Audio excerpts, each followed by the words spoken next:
दोस्तों नमस्कार। भारत में सत्ता बदली नहीं है, भारत की सत्ता कमजोर हुई नहीं है। भारत में कॉरपोरेट और सत्ता का नेक्सस टूटा नहीं है। अमेरिका के भीतर राजनीतिक सत्ता जरूर बदल चुकी है। 20 तारीख को ट्रंप अमेरिकी राष्ट्रपति पद की शपथ लेंगे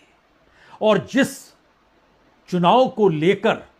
दुनिया भर में कयास लगते रहे कि डेमोक्रेट्स फिर से जीत जाएंगे या ट्रंप जीत नहीं पाएंगे, ट्रंप ने सब कुछ उलट पुलट दिया और अमेरिकी राजनीति में पहली बार ट्रंप की जिस तर्ज पर वापसी हुई वैसी वापसी इससे पहले कभी किसी राष्ट्रपति की हुई नहीं। और जब वो सत्ता में नहीं थे उस दौर में ट्रंप को जिस खलनायकी के तौर पर अमेरिका के भीतर भी रखा गया और दुनिया ने भी माना, उन तमाम चीजों को खारिज करते हुए ट्रंप 20 तारीख को यानी 20 जनवरी को अब राष्ट्रपति पद की शपथ लेंगे। और सवाल यहीं से सबसे बड़ा खड़ा हो रहा है। ट्रंप जिस दिशा को चाहते हैं उस दिशा में बढ़ने के लिए वो बेचैन हैं और उनके तार कहीं ना कहीं भारत से भी जुड़ रहे हैं। भारत के तार अमेरिका के साथ क्या राजनीतिक सत्ता के जरिए जुड़ रहे हैं या फिर पहली बार एक कॉरपोरेट हाउस के तार अमेरिकी सत्ता से जुड़ रहे हैं, ठीक वैसे ही जैसे वो तार भारत के भीतर कॉरपोरेट हाउस और मौजूदा मोदी सरकार से एक साथ मिले जुले से लगते भी हैं और राजनीतिक तौर पर इस देश में विपक्ष के लिए सबसे बड़ा वह मुद्दा भी है। वो मुद्दा अडानी और मोदी की यारी का है। वो मुद्दा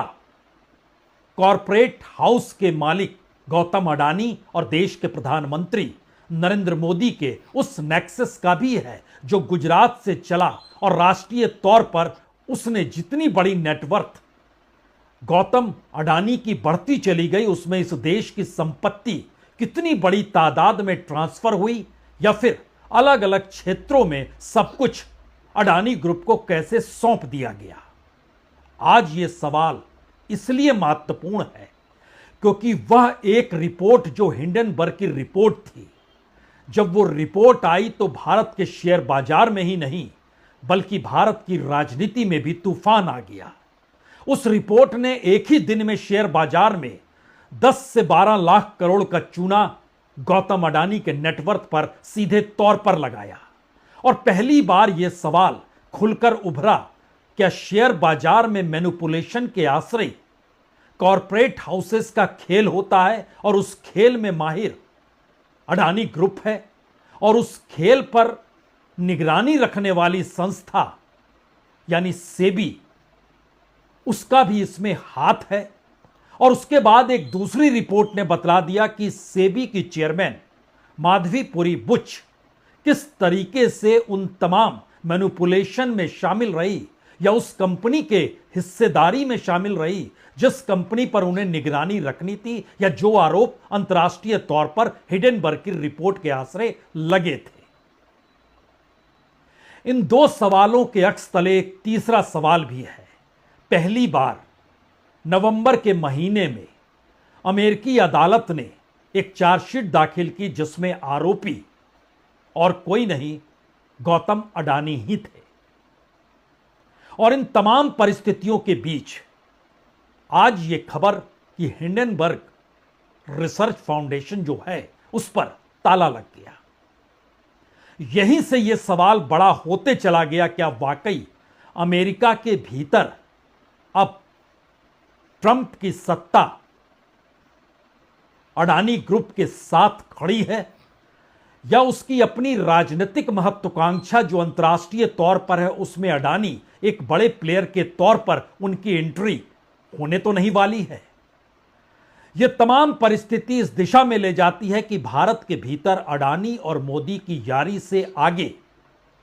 क्या एक नया रिश्ता अडानी और ट्रंप की सत्ता के बीच अब नजर आपके सामने खुलकर आने वाला है। और आने वाले वक्त में अडानी अमेरिका की सत्ता के इतने नजदीक होंगे जहां पर यह भी कहा जा सकता है कि अडानी की करीबी मोदी की तुलना में ट्रंप सरकार के साथ कहीं ज्यादा गहरी और पैनी होगी। इन तमाम बातों के जिक्र के लिए आज 3 पन्ने खोलने की जरूरत है। पहला पन्ना तो इसी बात को लेकर कि अमेरिका के भीतर क्या डेमोक्रेट्स और रिपब्लिकन की लड़ाई में अडानी के ऊपर केस की शुरुआत हुई, और अब ट्रंप की सत्ता जब चुनाव जीत गई और उसके बाद की परिस्थितियां ये खुले तौर पर बताने लगी कि दरअसल अमेरिकी जुडिशरी सिस्टम भी अब अडानी के खिलाफ कार्रवाई नहीं करेगा क्योंकि रिपब्लिकन्स पार्लियामेंट्रीज इस बात के खिलाफ हैं। यह पहला हिस्सा है। दूसरा हिस्सा है क्या वाकई अमेरिका के चुनावों में अडानी का पैसा रिपब्लिकन्स यानी ट्रंप के साथ लगा हुआ था। यह सवाल अमेरिका के भीतर भी है, और यह सवाल खास तौर से जब कॉरपोरेट का पैसा और कॉरपोरेट की राजनीति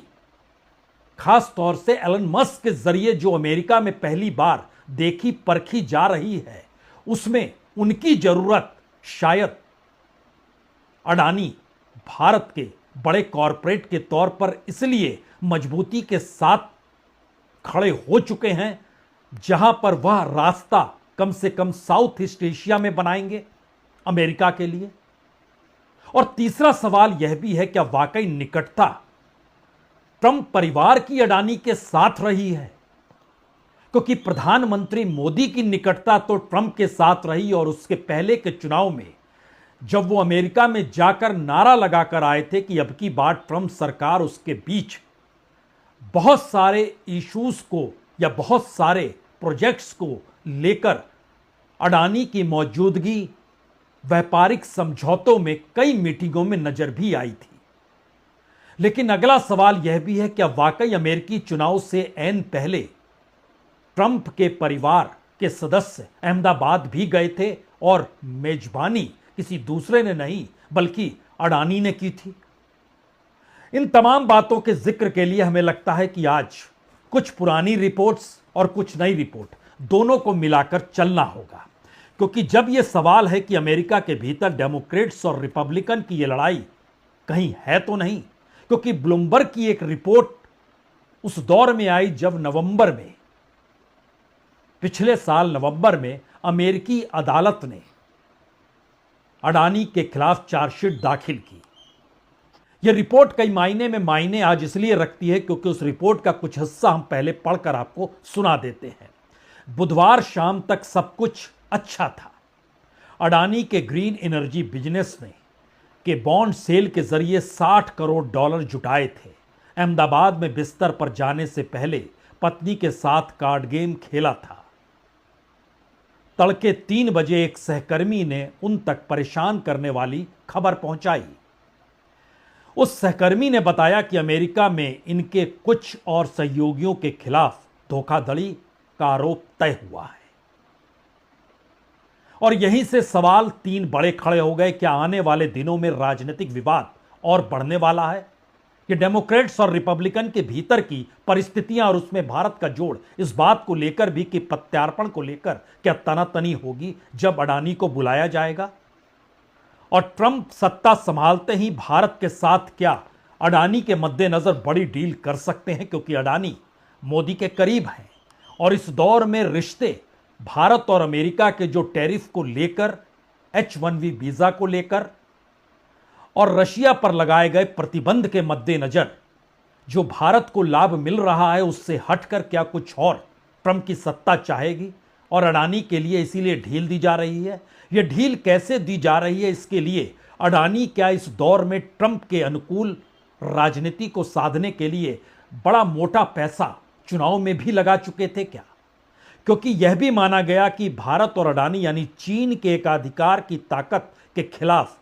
अडानी से ट्रंप के करीबी रिश्ते मायने इसलिए रखते हैं क्योंकि अमेरिकी इलेक्शन से ठीक पहले ट्रंप के परिवार के सदस्य अडानी के अहमदाबाद आवास पर भी गए थे।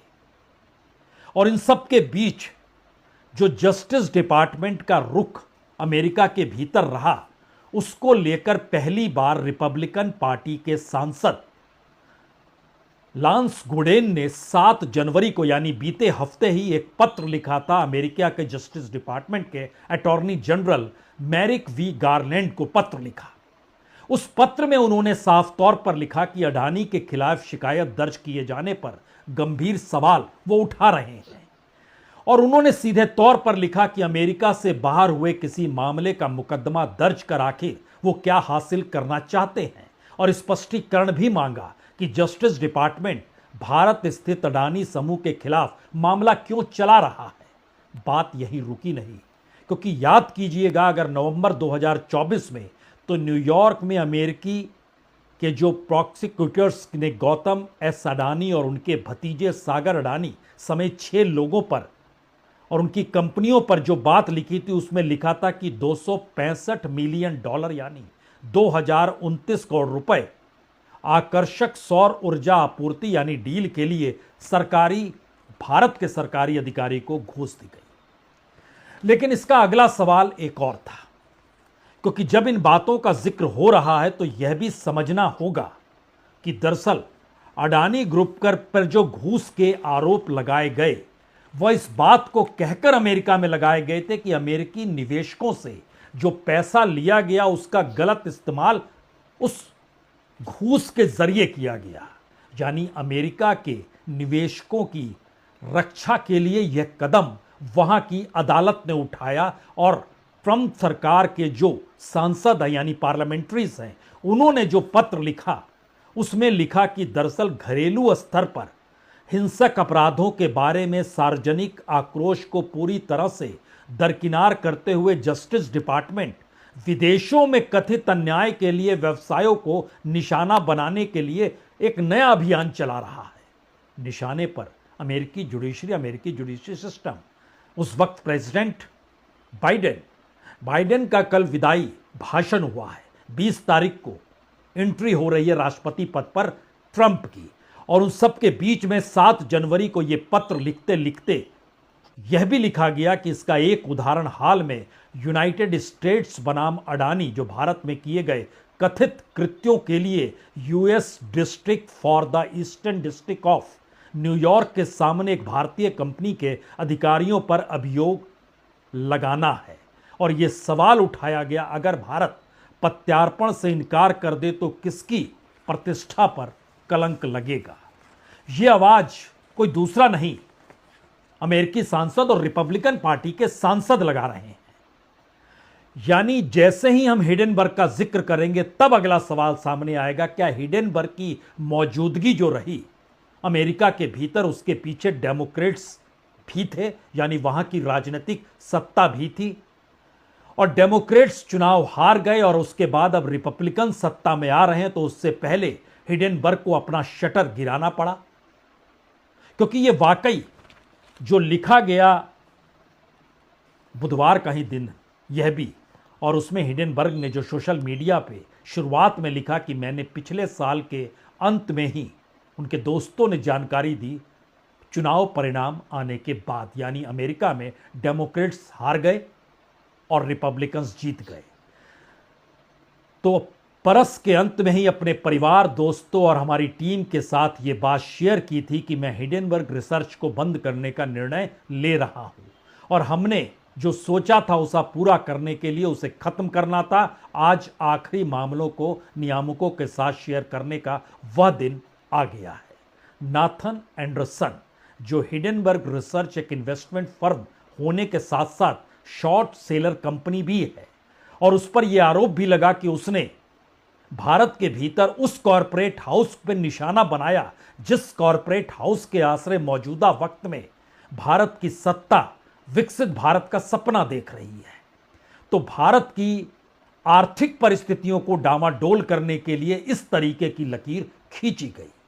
तो क्या यह लड़ाई भारत के भीतर की है या अमेरिका के डेमोक्रेट्स और रिपब्लिकन की है, और इन दोनों परिस्थितियों में क्या आने वाले वक्त में अडानी जो प्रभावशाली भारत के भीतर नजर आते हैं वो कहीं ज्यादा प्रभावशाली अब अमेरिका के भीतर भी नजर आएंगे? क्योंकि अमेरिकी जुडिशरी के जरिए जब उनके खिलाफ चार्जशीट दाखिल हुई तो उसके बाद गौतम अडानी कैमरे पर आए थे और उन्होंने कहा था इस तरीके की रुकावटें आती हैं लेकिन वो कहीं ज्यादा मजबूत होकर निकलते हैं। As most of you would have read, less than 2 weeks back, we faced as a set of allegations from the US about compliance practices at Adani Green Energy. This is not the first time we have faced such challenges. What I can tell you is that every attack makes us stronger.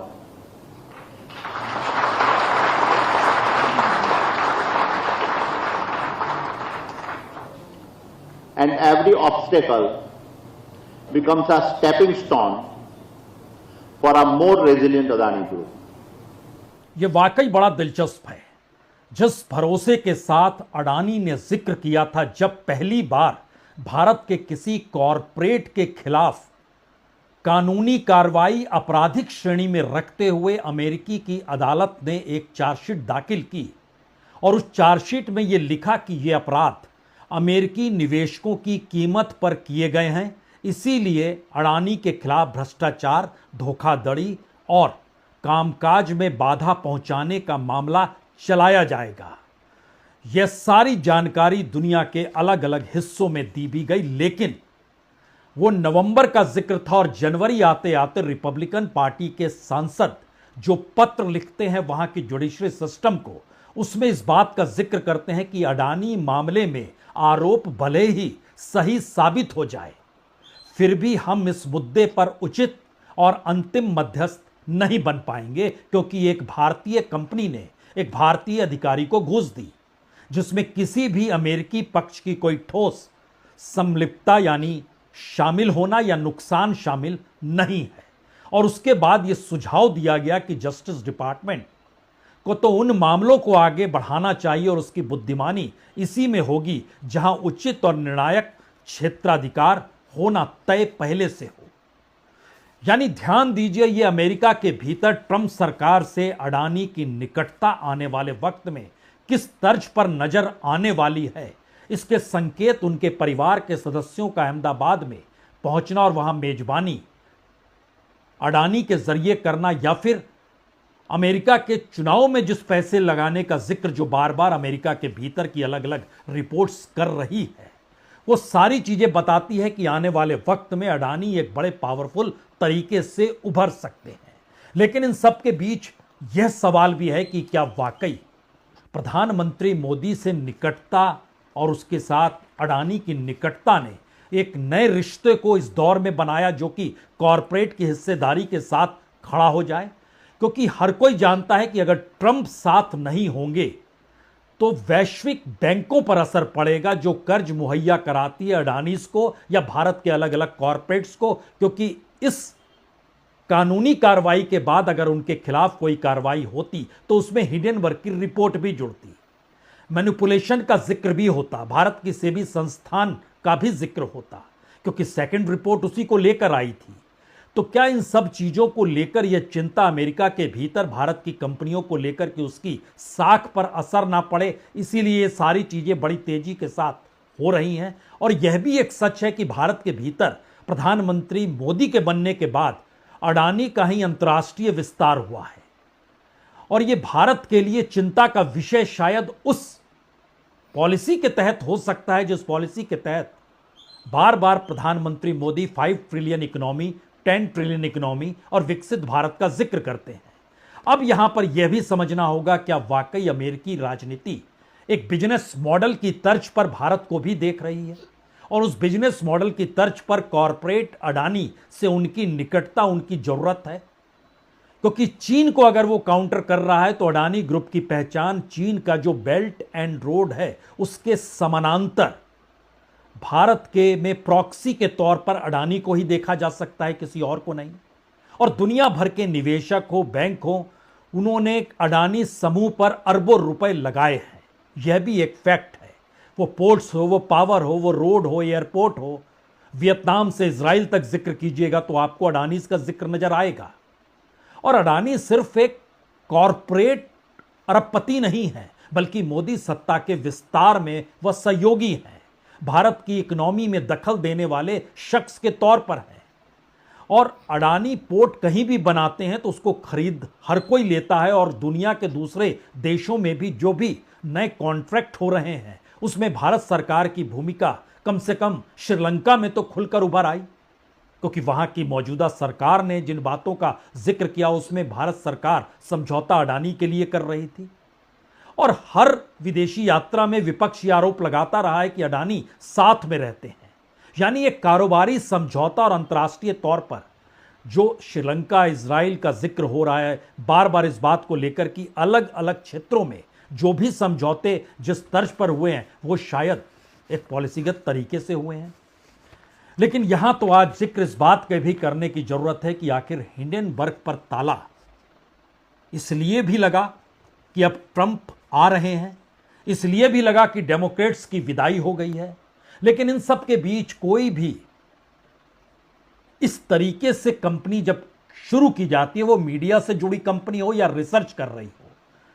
Nathan Anderson के note के कुछ हिस्सों को जरूर पढ़ना चाहिए जब उन्होंने ये लिखा कि मैं यह सब खुशी से लिख रहा हूं,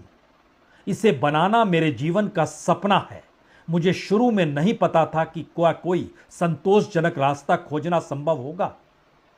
या कोई आसान ऑप्शन नहीं था, लेकिन मैं खतरे को लेकर अनुभवहीन था। मैग्नेट की तरह इसकी तरफ खिंचा चलता चला गया। और अब क्यों ना भंग किया जाए, कोई खास बात नहीं है, कोई खास खतरा नहीं है, कोई स्वास्थ्य समस्या नहीं है, कोई व्यक्तिगत मुद्दा भी नहीं है। किसी ने एक बार मुझसे कहा था कि एक तय पॉइंट पर एक सफल कैरियर एक स्वार्थी कार्य बन जाता है। शुरुआत में मुझे लगा मुझे खुद को कुछ चीजें साबित करने की जरूरत है। अब मुझे आखिरकार खुद के साथ कुछ आराम मिला। शायद मेरे जीवन में ये पहली बार है मैं अपने परिवार के साथ समय बिताने, अपने शौक पूरे करने और सफर करने के लिए उत्सुक हूं। मैंने उनके लिए पैसा कमाया है। मैं अपने पैसे इंडेक्स फंड और कम तनाव देने वाली चीजों में इन्वेस्ट करने की प्लानिंग कर रहा हूं। फिलहाल मैं इस पर कंसंट्रेट कर रहा हूं कि मेरी टीम के सभी लोग उस जगह पर पहुंचे जहां वो आगे बढ़ना चाहते हैं। राजनीतिक तौर पर यह बड़ा निर्णय जी नहीं, जिंदगी के तौर पर यह बड़ा निर्णय और अमेरिका के भीतर सत्ता का बदलना, भारत के कॉरपोरेट की जरूरत अमेरिका के बिजनेस मॉडल के लिए कितनी जरूरी है यह बताना अब शायद सही नहीं होगा। तो अंतर्राष्ट्रीय परिप्रेक्ष्य में रिश्तों की यह अनकही कहानी और उस अनकही कहानी में भारत की राजनीतिक सत्ता का योगदान और आने वाले वक्त में अडानी अमेरिकी सत्ता के साथ एक चमकते हुए ध्रुवतारे के तौर पर उभर सकते हैं। जहां अमेरिका की जरूरत अडानी की ज्यादा हो, मोदी की कम हो, यह भी हो सकता है, क्योंकि अमेरिका की ताकत ने तो उसी वक्त प्रधानमंत्री मोदी के उन उड़ान को थाम दिया जब उन्होंने कहा ब्रिक्स में कोई यह ना सोचे कि वो कोई अलग करेंसी ला सकते हैं, डॉलर ही चलेगा। और उसके बाद भारत के विदेश मंत्री को कई देशों में घूम घूम कर यह कहना पड़ा हमने तो कभी भी किसी अलग करेंसी का जिक्र किया ही नहीं था। तो यह है अमेरिकी सत्ता में परिवर्तन के बाद की पृष्ठभूमि। हिंडनबर्ग ताला लग गया, कानूनी कार्रवाई शिथिल पड़ गई। अमेरिकी सांसद रिपब्लिकन के खुले तौर पर लेटर लिखकर बता रहे हैं ये पूरी कार्रवाई बेकार की है। और इन सब के बीच आपसी दोस्ती रिश्ते की अनकही कहानी अहमदाबाद में अडानी के घर पर मेजबानी ट्रंप परिवार के करने से भी समझी जा सकती है। बहुत बहुत शुक्रिया, बहुत बहुत शुक्रिया।